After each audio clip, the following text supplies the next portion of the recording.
सवाल में स्टेटमेंट 1 में क्या बोला था?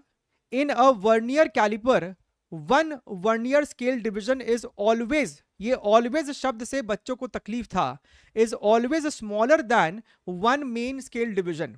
अभी होता क्या है कि जो आपका प्रैक्टिकली वर्नियर स्केल मार्केट में अवेलेबल है, जो आप अपने लैब में इस्तेमाल करते हैं मेजरमेंट के लिए, उसमें आप देखेंगे कि आपका जो 1 मेन स्केल डिवीजन है वो आपके 1 वर्नियर स्केल डिवीजन से बड़ा ही होता है।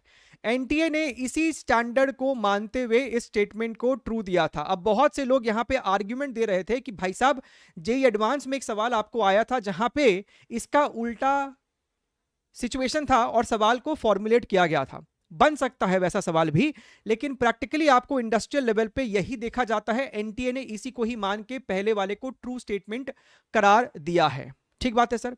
सेकंड स्टेटमेंट था कि वर्नियर कांस्टेंट, वर्नियर कांस्टेंट का मतलब होता है लीस्ट काउंट। तो लीस्ट काउंट आपको क्या होता है? लीस्ट काउंट अपने को होता है 1 एमएसडी माइनस 1 वीएसडी। यहां पे मल्टीप्लाइड शब्द का इस्तेमाल है, यानी पहला स्टेटमेंट ट्रू है और दूसरा स्टेटमेंट सर फॉल्स है, यानी कि सर ऑप्शन नंबर 2 हमारा सही जवाब होना चाहिए। राइट